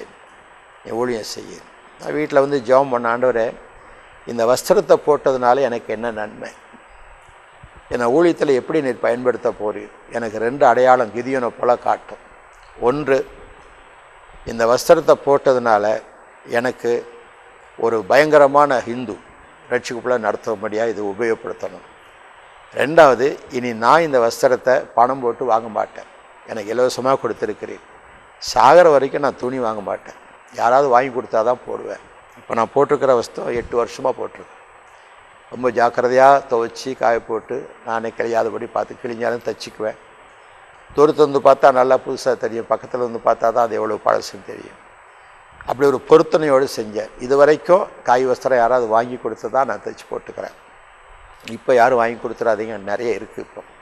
அதோட அன்றைக்கி 11 மணிக்கு ராத்திரி ஜெபம் முடிச்சுட்டு படுக்க போகும்போது வெளியே போ அப்படின்னு ஒரு சத்தம் கேட்டது. மனைவிட்ட சொன்னேன், கர்த்தர் வெளியே போக சொல்கிறாரு. கர்த்தர் சொன்னால் போங்க அப்படின்னு. பைபிளையும் ஒரு டவலும் எடுத்து பையில் போட்டுக்கிட்டு வெளியே போனால், மெயின் ரோடில் போனால் ஒரு லாரி வீல் மாற்றிக்கிட்டு இருந்தாங்க. இந்த கிளீனர், சாமி எங்கே போகுது அப்படின்னு. எங்கேயோ போகிறோம்ப்பா அப்படின்னு. ஏறுங்க நம்ம வண்டியில் போகலாம் அப்படின்னா ஏறி உட்காந்துட்டேன். விடிய விடிய ஓட்டி பொள்ளாச்சியில் கொண்டு இறக்கிட்டேன். மெட்ராஸ் பொள்ளாச்சியில் கொண்டு காலை 5 மணிக்கு இறக்கிட்டு, இதுக்கு மேலே ராரி போகா சாமி இறங்க அப்படின்னு. என்ன ஒருன்னா பொள்ளாச்சின்னாப்பா இவ்வளோ தூரம் கொண்டாந்து விட்டுட்டியாப்பா, நான் வேறு ராத்திரி தூங்கிட்டேன் லாரியில். இறங்கி நிற்கிற பின்னால் ஒரு பிள்ளையார் கோயில், அங்கே ஜனங்கள் போகிறது வருமா வராங்க, என்னெல்லாம் பார்த்து என்னையும் கும்பிட்டுட்டு போகிறாங்க. இந்த வஸ்திரத்தை பார்த்து தான் கூப்பிட்டாங்கன்னு நினைக்கிறேன். அப்புறம் ஒரு கார் என்னை பாஸ் பண்ணி போச்சு. போன கார் ரிவர்ஸில் வந்தது. அது ஒரு ஒயிட் லேடி, வெள்ளைக்காரம்மா. கதவை திறந்து சாது கெட்டின் அப்படின்னாங்க. அவங்க தான் என்னை முத சாதுன்னு கூப்பிட்டாங்க. நான் ஏறி உட்காந்துட்டேன். ஏன்னா வெள்ளைக்காரங்கெல்லாம் கிறிஸ்தவங்களாக இருப்பாங்கன்னு ஒரு நம்பிக்கையில் உட்காந்து. அவங்க வீட்டுக்கு போய் உட்கார சொன்னாங்க. உட்காந்து பார்த்தா அவங்க டேபிளில் பகவத்கீதை இருக்குது, சில உபனிஷத்து இருக்குது, சரஸ்வதி பொம்மை இருக்குது, முருகன் படம் இருக்குது, திருப்பதி சாமி படம் இருக்குது. இப்படி எல்லாம் பார்த்துட்டு எனக்கு ஒரே ஆச்சரியம், என்ன இவங்க வெள்ளைக்காரம்மா மிஷினரி பங்களாவில் இருக்கிறாங்க, இந்த மாதிரி இருக்குதுன்ட்டு நான் அவளை கேட்டேன், இதெல்லாம் என்ன அப்படின்னு கேட்டேன். அவங்க சொன்னாங்க, எனக்கு கிறிஸ்தவங்க மேலே நம்பிக்கை போயிடுச்சு, நான் மிஷினரியாக வந்தேன், இந்த கிறிஸ்தவங்கள்லாம் பொய் சொல்லி என்கிட்ட பணம் பிடுங்குறாங்களே தவிர உண்மையாக யாரும் வாழலை. ஆனால் இந்துக்கள் உண்மையாக இருக்கிறாங்க, அன்பாக நேசிக்கிறாங்க. நான் அந்த பக்கம் போனால் என்னை கூப்பிட்டு இதை என்னமோ கொடுப்பாங்க, பழம்லாம் கொடுப்பாங்க, வீட்டுக்கு போனால் எல்லாம் வரவேற்கிறாங்க. ஆனால் நான் இந்துவாக மாற போகிறேன். இப்போ அடுத்த வாரம் எனக்கு ஹிந்து பேர் சரஸ்வதினு பேர் மாற்றி நான் இந்துவாக மாற போகிறேன். நீங்கள் இந்த கடவுளை பற்றி உங்கள்கிட்ட கேட்கலாம் தான் கூட்டிகிட்டு வந்தேன், எனக்கு கொஞ்சம் இந்த கடவுளை பற்றி சொல்லுங்கள் அப்படின்னு. ஆச்சாப்பா அவர் பெரிய மீனாக தான் ஆண்டவர் கொடுத்துருக்கிறாரு அப்படின்ட்டு நான் பைபிள் எடுக்கலை, இயேசு கிறிஸ்துன்ற வார்த்தையை உபயோகப்படுத்தலை. நான் படித்த வேதங்கள்லேருந்து சொல்லிக்கிட்டே வந்தேன். அதுக்கு சொல்லி கடைசியில் அந்த தேவன் எனக்கு ஒரு புஸ்தகத்தை கொடுத்துருக்கிறாரு, அதுதான் உண்மையான வேதம், அதில் வர கடவுள் தான் உண்மையான கடவுள். நான் உடனே show me that book, I want to see, புஸ்தகம் பார்க்கணும், காட்டுங்க. இந்த பைபிள் உள்ளேருந்து எடுத்து இப்படி காமிச்சினேன். பைபிள்னு சொன்னாங்க. ஃபிட்ஸ் மாதிரி வந்து அப்படி கீழே விழுந்து பிறண்டு நுரையா வாயெல்லாம் வந்து நான் பயந்துட்டேன். இந்த மாதிரி செத்துக்கத்து போச்சுன்னா நம்மளை பிடிச்சி அரெஸ்ட் பண்ணிவிடுவாங்கன்னு ஒரு ஸ்டெப் வெளியில் வச்சுட்டேன். போகிறதுக்கு ரெடியாக இருந்தேன். அவங்க டக்குன்னு எந்திரிச்சு சாது டோன்ட் கோன்னு போய் பாத்ரூம் முகலாம் கழுவிட்டு வந்து தேம்பி அழுது சொன்னாங்க, நான் இவ்வளவு நல்ல வேதத்தை விட்டுட்டு நான் ஏதோ இவங்க மேலே இருக்கிற கோபத்தில் இந்துவாக மாறப்போனேனே, வாட் அ ஸ்டூபிட் ஐ ஆம் அப்படின்ட்டு. இன்றைக்கி சாயங்காலம் ஒய்எம்சிஏல நான் ஏன் இந்துவாக மாறப்போகிறேன்ட்டு நான் பேசுகிறதா இருக்குது. ஆனால் நான் பேச போகிறதில்ல, நீங்கள் தான் என்னுடைய சார்பில் பேச போகிறீங்க. நான் ஏன் இந்துவாக மாறலைன்னு நீங்கள் சொல்ல போகிறீங்க அப்படின்ட்டு போய் சொல்லிட்டு வந்துட்டாங்க. 4 மணிக்கு போனால் ஒய்எம்சியில் சாது ஸ்பீக்ஸ்னு எழுதி வச்சுருக்கு. இவங்க என் பேர் என்னன்னு கூட கேட்கல, ஒரு சாது வந்து அவங்க சாது ஸ்பீக்னு எழுதிட்டு. அங்கே இப்போது லுத்தரன் சபை பிஷப்பாக இருந்து ரிட்டையர் ஆன ஒரு ஐயா அப்போ அங்கே பாஸ்டராக இருந்தாங்க. Lutheran pastor. லுத்தரன் கவுண்ட் பக்கத்தில் தான் ஒய்எம்சி இருக்குது. சிஎஸ்ஐ பாஸ்டர் வந்திருந்தாங்க. இன்னும் சில பிரமுகர்லாம் வந்திருந்தாங்க. டாக்டர்ஸ் கொஞ்சம் பேர் வந்திருந்தாங்க. அவன் என்னை கொண்டு போய் திஸ் சாது will speak on my behalf. அப்போ நான் பேசுகிறேன். இயேசு கிறிஸ்துவை பற்றி நான் இவங்கக்கிட்ட சொன்னேன். இந்த மாதிரி ஆகினால இவங்க மனம் மாறி இப்போது இயேசு கிறிஸ்துவனுடைய வசனங்களை ஏற்றுக்கொண்டு இவங்க கிறிஸ்தவங்களாக தான் இருப்பாங்க, இந்துவாக மாறல. எல்லாம் அப்பா எங்களுக்கு பெரிய அவமானம் நடக்கும்போது நினச்சோம், கர்த்தர் தான் ஜெபத்தை கேட்டார் அப்படின்ட்டு ரொம்ப சந்தோஷப்பட்டாங்க.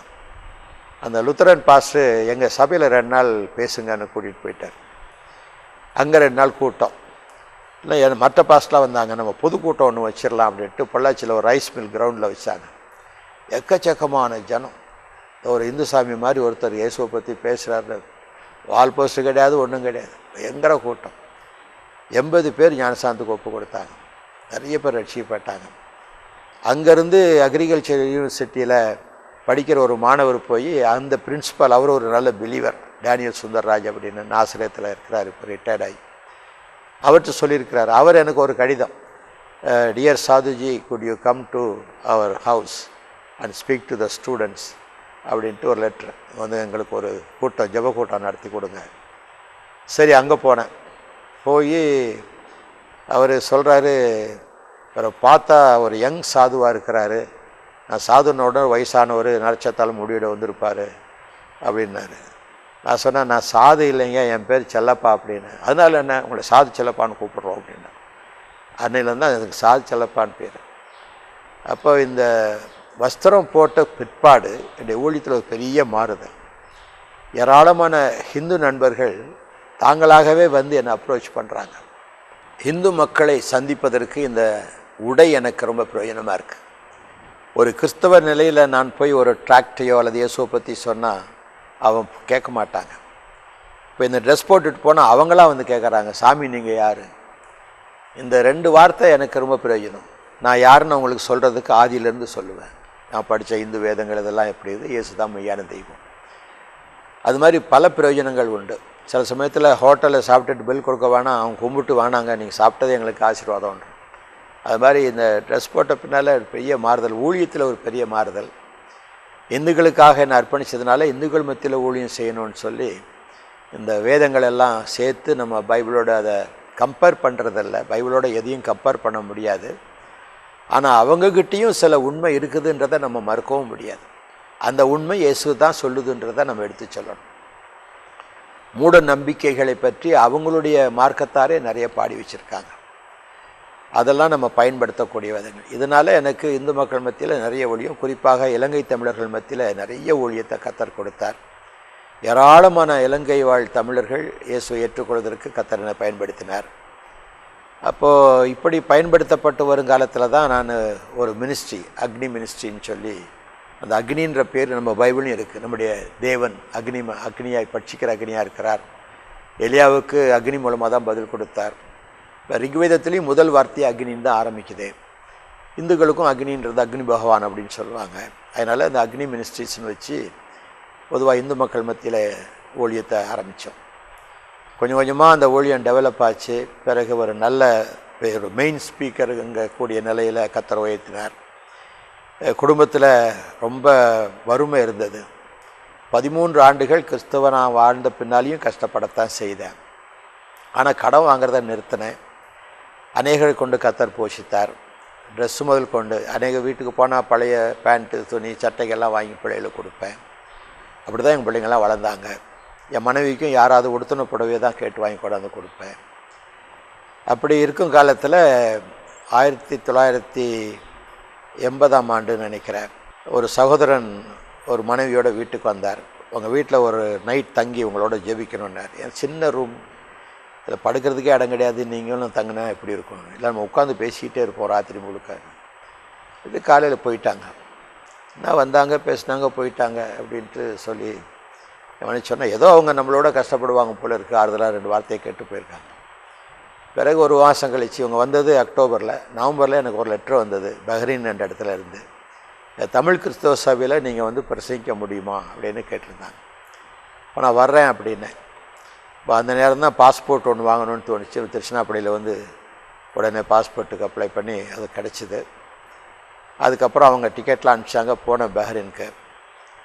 பஹ்ரைனில் போய் ஃபஸ்ட்டு டே இப்போ ஏர்போர்ட்லேருந்து வெளியே போகும்போது சுவாமி கண்ணுன்னு ஒருத்தர் உயரமாக வந்து என்னை வரவேற்று சாதிச்சலப்பாவா அப்படின்னு. ஆமாம், வாங்க எங்கள் சபையிலேருந்து எல்லாம் வந்திருக்காங்க, இன்ட்ரொடியூஸ் பண்ணுறேன் அப்படின்ட்டு கூட்டிகிட்டு போனார். அங்கே போய் பார்த்தா இவர் செக்ரட்டரி, ஒரு ட்ரெஷரர் வரிசையாக சொல்லிட்டு வந்தால் எங்கள் வீட்டில் வந்து தங்கின 2 பேரும் அங்கே நிற்கிறாங்க. நல்லா நீட்டாக ட்ரெஸ் பண்ணியிருக்கிறாங்க. இவங்க டாக்டர் செல்வின், இவங்க டாக்டர் பத்மினி.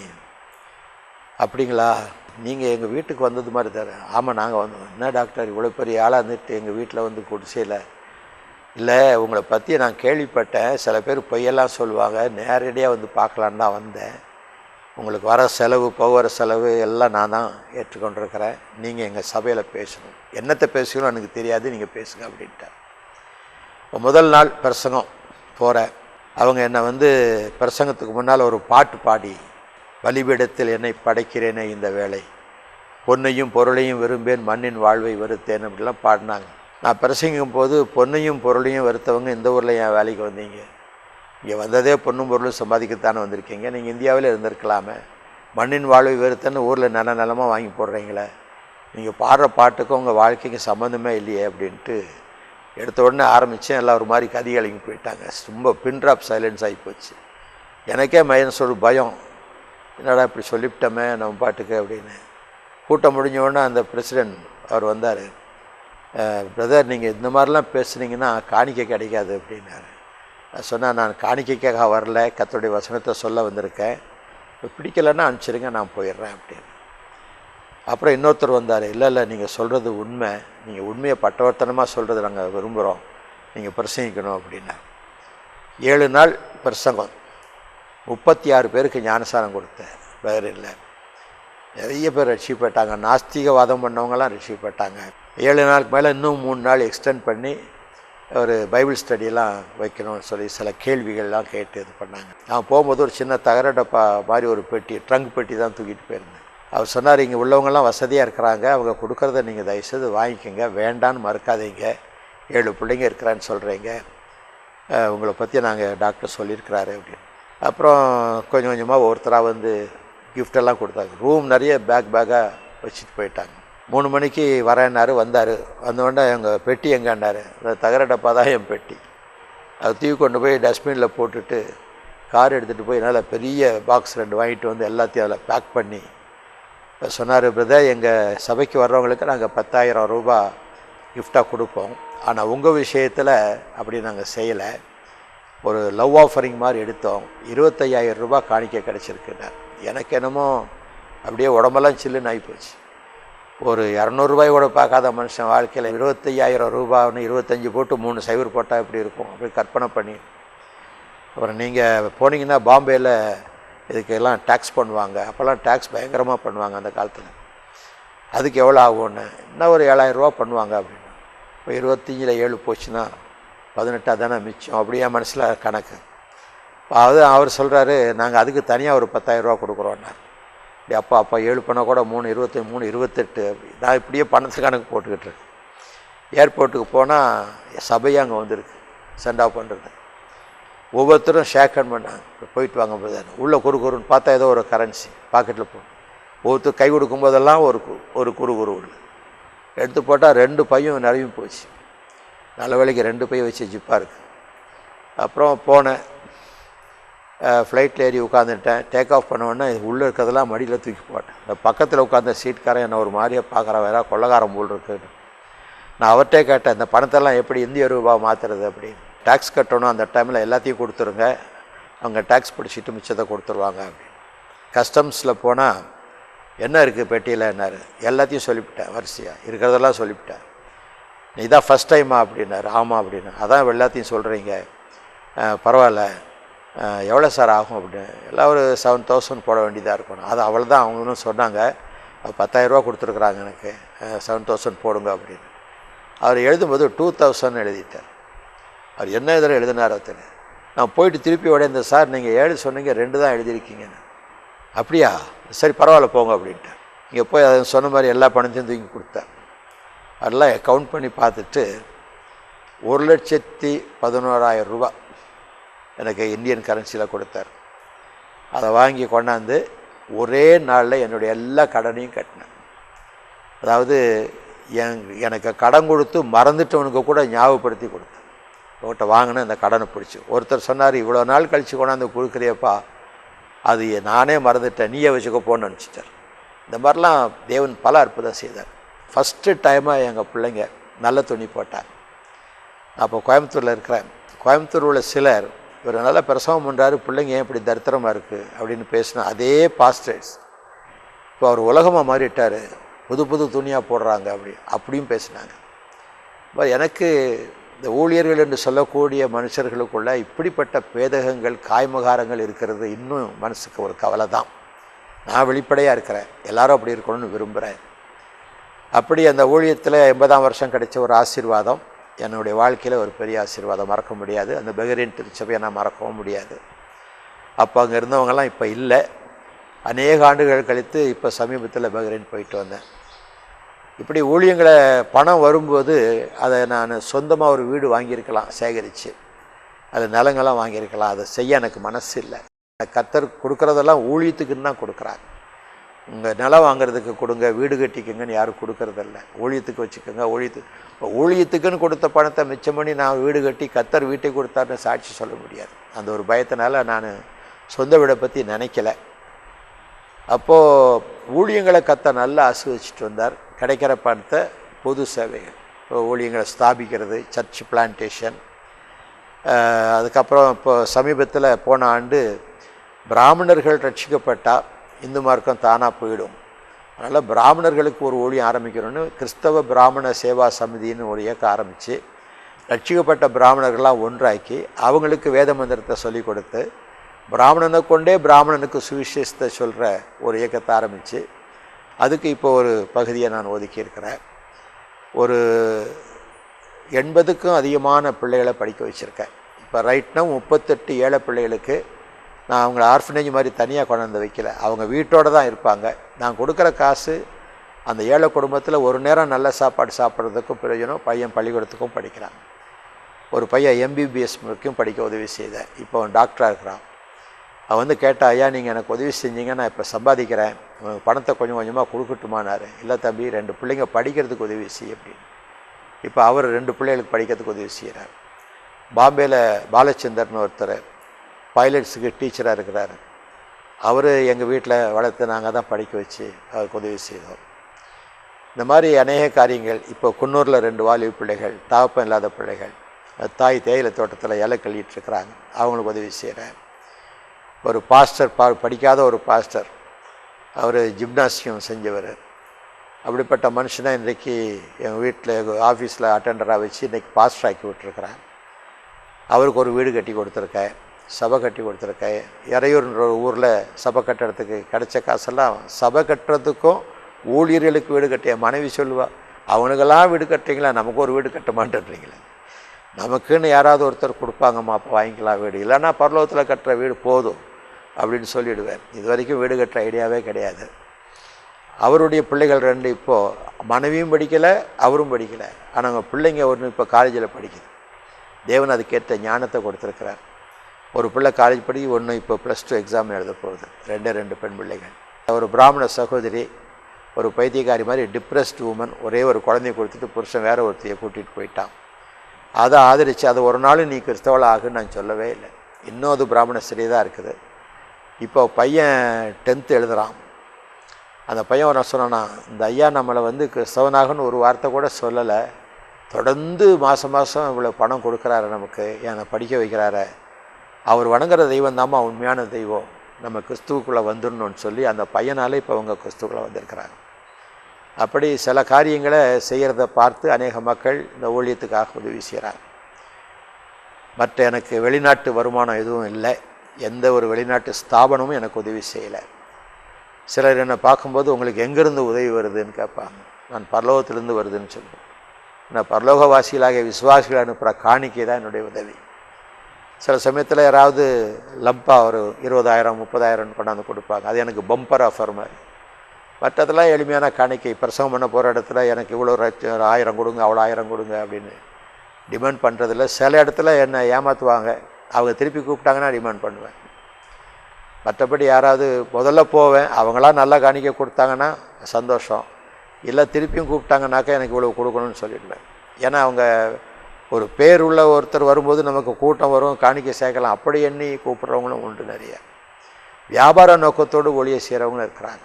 அப்படி பல தரப்பட்ட அனுபவங்கள் என்னுடைய ஆரம்ப வாழ்க்கையிலிருந்தே என்னுடைய பார்வையில் பெற்று தெளிவடைஞ்சு 42 வருஷ கால ஊழியத்தில் நான் கற்றுக்கொண்ட பாடங்கள் அனுபவம் தான். வேதம் என்னுடைய அனுபவம். நான் ஒரு பைபிள் செமினரில் போய் பாஸ்டருக்கெல்லாம் படிக்கலை, தியாலஜி படிக்கலை.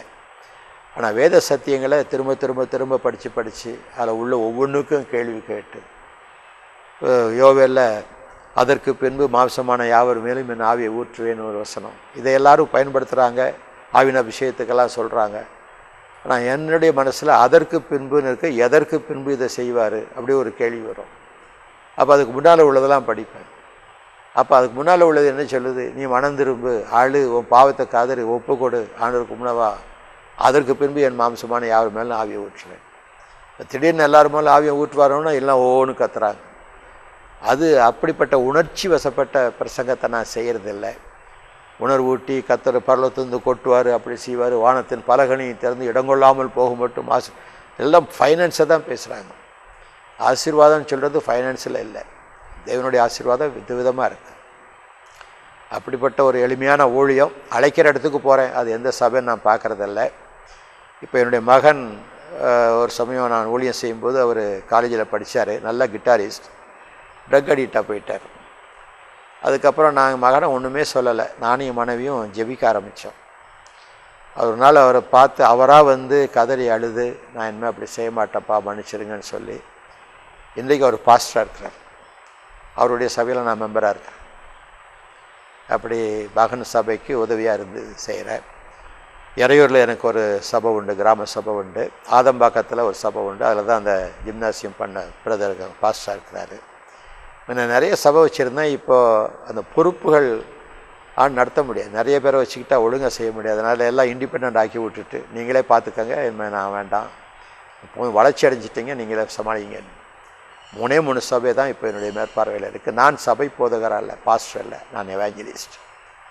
ஆகவே என்னுடைய மினிஸ்ட்ரிக்காக ஜெபம் பண்ணுங்க, என் குடும்பத்துக்காக ஜெபம் பண்ணுங்க. இன்னும் எத்தனை ஆண்டுகள் எனக்கு ஆண்டவர் ஜீவனை கொடுப்பாருன்னு எனக்கு தெரியாது. ஆனால் ஜீவனுள்ள வரைக்கும் அவருக்கு ஊழியம் செய்யணுன்ற ஒரு ஆசை வேணும். ஜெபமெல்லாம் ஆண்டவரே படுக்கையில் போட்டுறாதீங்க, நான் நோய்வாய்ப்பட்டு படுத்திருக்கக்கூடாது, ஒருவேளை பிரசங்கம் பண்ணும்போதே என் ஆவி பிரிஞ்சாலும் எனக்கு சந்தோஷம்தான். அப்படி நான் சோம்பேறியாக ஒரு படுக்கையில் கிடக்கிறதுக்காக நீ என்னை அழைக்கலை. அதனால் மரணமும் எனக்கு சடுதியாக வரும்படி செய்யும் அப்படின்னு தான் நான் ஜெபிப்பேன். என் குடும்பத்தில் பிள்ளைகள் எல்லாருமே படித்தவங்க, கிராஜுவேட்ஸு. ஆனால் ஒருத்தரும் உலக வேலைக்கு போகல, எல்லாம் அந்த ஊழியம் தான் செய்கிறாங்க. ஒவ்வொருத்தருக்கும் ஒரு ஊழியம். ஒரு மகன் ஸ்லம் ஏரியாவில் மினிஸ்ட்ரி பண்ணுறாரு, இன்னொரு மகன் சபை வச்சுருக்கிறாரு. 5 பெண்கள், 5 பெண்களுக்கும் கல்யாணம் பண்ணி கொடுத்தேன். எங்கள் அண்ணன் அடிக்கடி என்னை கிண்டல் பண்ணுவார், 5 பொண்ணு பிறந்தா அரசனே ஆண்டியாவா, நீ ஏற்கனவே ஆண்டியாக இருக்கிறே, என்னடா ஆவா அப்படின்னா. நான் சொல்லுவேன், நான் ஒரு வேளை அரசன் ஆனாலும் ஆகிடுவேன். அதே மாதிரி அவருக்கு ஒரே ஒரு பொண்ணு. எங்கள் 5 பொண்ணுக்கு கல்யாணம் வரைக்கும் அந்த ஒத்த பொண்ணு கல்யாணம் ஆகலை. அவர் அழுதார் என்கிட்ட, நான் அப்படிலாம் சொன்னதுனால என் ஒரு பொண்ணு கல்யாணம் ஆகலை, நீயே ஜெபம்னு எனக்கு ஒரு மாப்பிள்ளை பார்த்து கொடுங்க. இப்படி குடும்பத்தில் ஒதுக்கப்பட்ட என்ன ஆண்டவர் குடும்பத்துக்கு ஒரு சாட்சியாக வச்சுருக்காங்க. எல்லா ஒரு காரியனாலும் எங்கள் அப்பா அம்மா மேற்கொண்டு என்னை கேட்டு தான் செய்வாங்க, நீ ஜெபம் பண்ணி சொல்லு அப்படிப்பா. ஒரு காலத்தில் ஒதுக்கப்பட்டேன், ஆனால் இன்றைக்கு அந்த குடும்பத்துக்கு வாலாகாமல் தலையாக இருப்பான்னு சொன்னது அது உண்மை. நீ கீழாகாமல் மேலாவாயின்னு சொன்னார். இன்றைக்கி அந்த வசனமெல்லாம் நான் உணர்கிறேன். அந்த வசனங்கள் படிக்கும்போது அதில் இருக்கக்கூடிய உண்மையான அந்த பொருளை கண்டு நான் அழுதுருக்கேன். பைபிள் படிக்கும்போதெல்லாம் அழுவேன். எங்கள் பிள்ளைங்க ஓடி சொல்லும், அம்மா அப்பா அழுதுகிட்டு இருக்கிறாங்கண்ணா. வந்து பார்த்துட்டு பைபிள் படிக்கிறாங்கண்ணா, பைபிள் படிக்கும்போது அழணுமா அப்படின்னு கேட்கும் பிள்ளைக்கு. அப்படி அந்த பைபிள் படித்ததுனால பிள்ளைகள் இன்றைக்கி ஒழுங்காக படிக்குது. என் மக ஃபஸ்ட்டு பேத்தி பிறந்தா. வீட்டில் போய் பார்த்துட்டு ஜெபம் பண்ணும்போது தொட்டில் கிடந்த பிள்ளைய தூக்கி முன்னால் கொண்டாந்து கிடத்தினேன். ஏமா அது தொட்டில் கிடக்குது, ஏன் இங்கே கொண்டாடுறேன்? இல்லைப்பா, ஜெபிக்கிற சத்தம் காதில் போகட்டும், இப்போ இருந்தே அது ஜெபத்தில் வளரட்டும். அப்படி பிள்ளைகள் தங்கள் பிள்ளைகளை கர்த்தருக்குள் வளர்க்குறதுக்கு எங்களை கர்த்தர் பயன்படுத்தினார். இப்படி குடும்ப வாழ்க்கை எப்படி இருக்கணும், சமுதாயத்தில் நம்ம எப்படி இருக்கணும், சபையில் எப்படி இருக்கணும், இந்த மூன்றுக்கும் ஒரு சரியானபடி நம்முடைய வாழ்க்கையை அமைத்து கொள்வது நல்லது. என்னுடைய வாழ்க்கையில் எத்தனையோ ஏற்றத்தாழ்வுகள் உண்டு. 2 முறை பின்மாறி இருக்கிறேன். அந்த பின்மாற்றத்துக்கு காரணம் ஒன்று பண சிக்கல். ஆனால் அதை பாஸ்டர் சுந்தரம் ஐயா என்னை திருப்பியும் புதுப்பிச்சு கொடுத்தார். நீ எந்த கல்லில் இடறி விழுந்தாயோ அந்த கல்லையே நீ முன்னேறும் படிக்கல்லாக மாற்று அப்படின்னார். இன்னும் அந்த சத்தம் என் காதில் இருக்கு. ஒரு முறை நான் பாவத்தில் விழலை, ஆனால் பாவத்துக்கு உள்ளாக்கப்படும் நிலைமைக்குள் தள்ளப்பட்டேன். ஆனால் கர்த்தர் அதிலிருந்து மீண்டும் தூக்கி எடுத்தார். இப்படி எனக்கு சோதனை வரல, நான் பின்மாற்றத்தில் போகலன்னா சொல்ல மாட்டேன். எனக்குள்ளே இருக்கக்கூடிய பிழைகள் யாராவது திருத்தினா நான் திருத்திக் கொள்வேன். என்னை விட இளைஞராக இருந்து சொன்னாலும் நான் திருத்திக் கொள்வேன். கோயம்புத்தூரில் ஒரு தரம் சிஎஸ்ஐ சபையில் பேசும்போது ரெபேக்கால அவங்க அப்பா போய் கேட்டார், இந்த ஆளை கல்யாணம் இவனோட போகிறாயான்னு கேட்டார். கூட்டம் முடிஞ்சோடனே ஒரு வாலிப பெண் ஓடியாந்து அவங்க அப்பா கேட்கல, எல்லாரும் கேட்டாங்கன்னு தான் பைபிளில் போட்டிருக்கு அப்படின்னு. ஆனால் இருந்து அந்த பிரசங்கத்தை விட்டுட்டு எல்லாரும் கேட்டாங்கன்னு சொல்லி ஏதாவது ஒரு தவறு செஞ்சால் திருத்தும் போது நம்ம அது சரி பண்ணி நம்ம மேலே தப்பு இருந்தால் திருத்தி கொள்வது நல்ல குணம்.